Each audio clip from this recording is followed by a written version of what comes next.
মানে পোর্শ একটা প্রোগ্রাম হয়। তো এখানে আমি আসছি, আমার সাথে আমার ভাই আছে লন্ডন পাসপোর্টধারী আমার সোহেল ভাই। আচ্ছা মামুন, আজকে এই প্রোগ্রামে একজন স্পেশাল গেস্ট আছে, আপনি কি জানেন?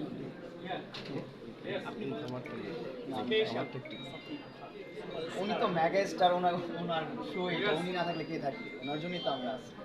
আসলে সাকিব ভাইয়ের সাথে দেখা হয়।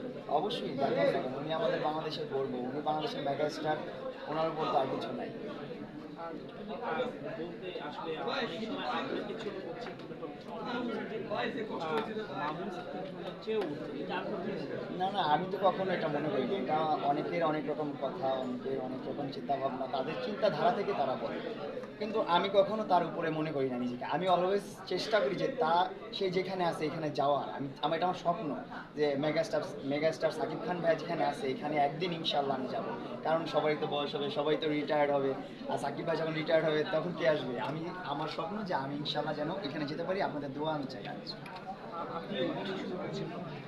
ইনশাল্লাহ ইনশাল্লাহ আমি নিজে গ্রুম করতেছি, নিজে শিখতেছি অনেক কিছু, এখন অনেক কিছু শেখার বাকি আছে, আর নিজেকে তৈরি করার অনেক কিছু বাকি আছে। আপনি হঠাৎ করে অভিনয় থেকে ব্যবসায় ঢুকলেন, সেই ব্যবসাটা মানে নতুন করে শুরু হয়েছে কেমন হয়েছে, কিংবা আপনি উদ্বোধন করার পরে কেমন চলছে?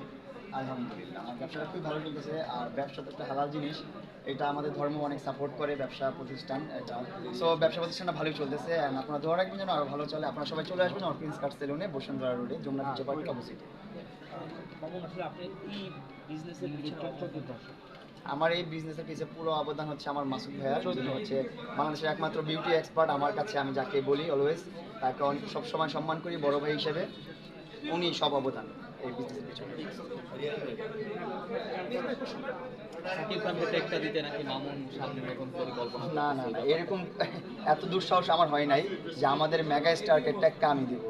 সো ইনশাল্লাহ যদি ভাইয়ের সাথে কখনো স্ক্রিন শেয়ার করতে পারে, উনি যদি আমার সাথে শেয়ার করে, আমাকে যদি নেয়, তাহলে তো এটা আমার জন্য অনেক বড় বিষয় হবে। কিন্তু মামুন, আপনি প্রতিবাদ করেননি, যারা বলছে যে আপনি সেরা, আপনি সেরা। এই যে আমাকে এরকম ভাবে তো বলা হয় না, জিজ্ঞাসা করা হয়নি, যে আজকে জিজ্ঞাসা করলো তাদেরকে বলতেছি যে তার সাথে কম্পারিজনে কিছু নাই। না, এটা আসলে প্রতিবাদ করার মতো কিছু নেই, কিছু না। কথাটা আমি বলেছিলাম, প্রতিবাদ করার মতো কিছু নেই। কারণ সাকিব খানের শুরু থেকে এই পর্যন্ত আমি জানি, কারণ সাকিবের নাম কিন্তু রানা, আপনি অনেকে জানেন। সাকিব কোত্থেকে কোথায় আসছে সেটা আমাদের বেশি কেউ জানে না। কারণ আর ওর যেটা হলো, ওর সাথে আমি কখনোই সাকিব খানকে